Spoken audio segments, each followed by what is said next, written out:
Oi, tudo bem? No diagnóstico de hoje eu vou falar sobre dois conceitos, o silêncio estratégico e a amplificação estratégica. E vou falar deles e analisando o momento atual do governo Bolsonaro, em que o presidente, mais uma vez, que nem fez muitas vezes em 2020 e ao longo do primeiro semestre desse ano, ele vai falar sobre golpe, contragolpe, ruptura e vamos fazer, vamos acontecer, vamos parar, Bom, mas a gente tem que saber quais desses conceitos a gente leva para frente ou a gente silencia. Quando é uma bravata e quando é uma ameaça que deve ser considerada. O contexto é muito importante e, por falar em contexto, eu quero analisar também, de novo, como eu fiz já tem algumas semanas, como é improvável que uma tentativa de ruptura por parte do Bolsonaro dê certo, mesmo que as Forças Armadas embarcassem, o que eu não acredito, embarcassem numa aventura como essa.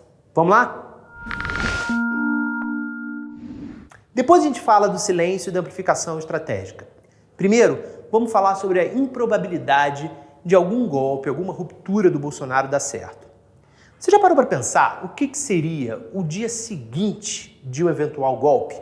De uma quartelada, de uma pataquada qualquer, de um monte de militar fazendo alguma coisa, algum tipo de pirotecnia para agradar o presidente?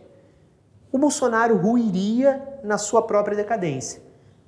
Automaticamente, o Joe Biden, os líderes europeus como Macron, a Angela Merkel e diversos outros do mundo democrático iriam se insurgir, iriam automaticamente criticar o que o Bolsonaro fez, isolar o Brasil e exigir que voltasse à normalidade. O Bolsonaro e qualquer militar que nesse momento se aliasse a ele ficaria ridicularizado não só para a história, mas também no atual momento. Não teria consequência. Não se restabelece uma ditadura da noite para o dia. Está aí a Turquia, que paulatinamente está virando uma ditadura. Está aí o que diversos outros líderes populistas vêm fazendo, o que aconteceu na Venezuela nos últimos 20 anos. Uma ditadura, ela tem etapas. A própria ditadura brasileira, a última, que começou em 64, foi assim. Foi se instaurando uma série de camadas até o momento mais crítico. Até se chegar, por exemplo, a uma censura efetiva, os jornais tiveram, durante um tempo, liberdade. Tá certo que nos anos 60 eles preferiram apoiar o golpe, mas isso é outra questão. Hoje, imagina o que seria a capa dos jornais do dia seguinte de uma quartelada. Dos dias seguintes, das semanas seguintes. As redes sociais. Existem, claro, as bolhas bolsonaristas, mas a grande maioria das redes sociais, tal qual a grande maioria dos eleitores brasileiros, querem democracia. As pesquisas mostram isso. Ou seja, a gente não tem um ambiente no empresariado, entre os intelectuais, entre os militares mesmo, para uma volta de ditadura.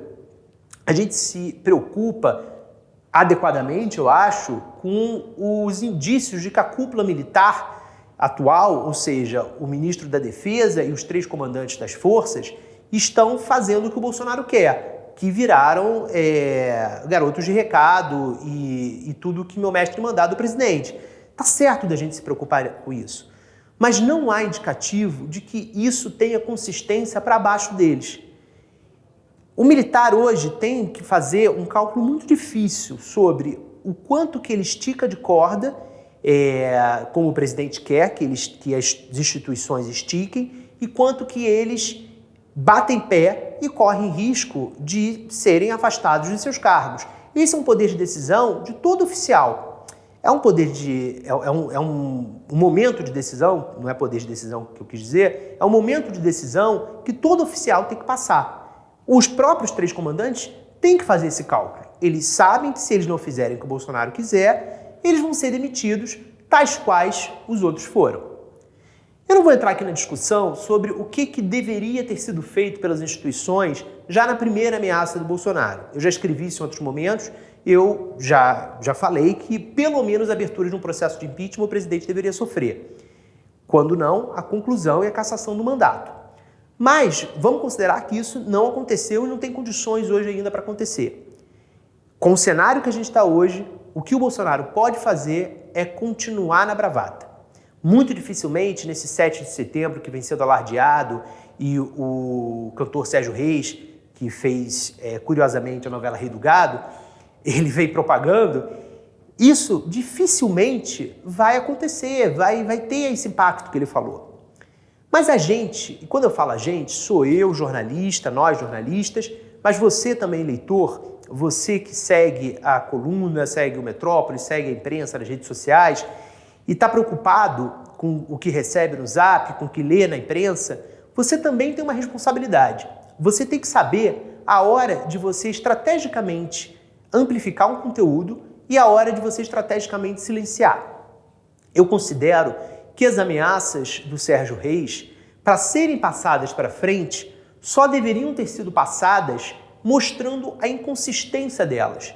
Foi o que, por exemplo, o pessoal aqui do Metrópolis fez. Mostrou que líderes caminhoneiros não estavam respaldando o que o Sérgio Reis estava dizendo. Se a gente amplifica o que o Sérgio Reis está falando de uma maneira sem critério, a gente está fazendo o jogo do Sérgio Reis, o jogo golpista do presidente Jair Bolsonaro. Então, é o momento de silenciar nesse caso. Mas tem o momento de estrategicamente amplificar. Por exemplo, divulgando o conceito de amplificação estratégica e silêncio estratégico. É uma amplificação positiva. Você pode amplificar, por exemplo, a negativa de uma fake news. Você pode, por exemplo, amplificar mensagens de conteúdo ético e responsável que você gostou. Você pode compartilhar, por exemplo, uma boa reportagem, você pode compartilhar orientações de como enfrentar a desinformação, orientações de como você conseguir estabelecer diálogo com pessoas que você discorda. Você pode amplificar conteúdo jornalístico de qualidade, como eu falei das reportagens. Vou aproveitar e fazer um marketing pessoal, aproveita e compartilha essa análise aqui. Mas brincadeiras à parte, pessoal, é o momento da gente saber quando silenciar e quando amplificar. Mas é um conceito muito delicado. Eu considero, por exemplo, que é um erro a gente ignorar o conteúdo das mensagens que o presidente enviou no sábado e que a coluna mostrou na noite de domingo e na segunda-feira de manhã. O presidente divulgou uma mensagem falando que um contragolpe, que segundo a mensagem, seria bastante necessária e provável. Tá certo que foi uma mensagem encaminhada, mas o presidente encaminhou do grupo pessoal, do WhatsApp pessoal dele, para uma lista de transmissão, que estão ministros, apoiadores, amigos. Ficar calado sobre isso, ignorar que ele não fez, é muito grave, porque é diferente de uma bravata. Uma bravata é quando o presidente vai para o cercadinho do Alvorada e fala meia dúzia de doideiras, como ele falava como deputado, para os apoiadores. Amplificar essas doideiras, que se elas forem inconsistentes, isso é um erro. Aí cabe o silêncio estratégico. Mas, se o presidente manda para um grupo de confiança dele uma lista de transmissão que tem ministros, amigos, pessoas próximas do presidente, não dá para tratar de bravata. Isso é ele mandando uma mensagem para a tropa. Ignorar isso é ignorar a realidade. E entre silêncio estratégico, amplificação estratégica, vai ou não vai ter golpe, tudo que a gente não pode fazer é brigar com ela.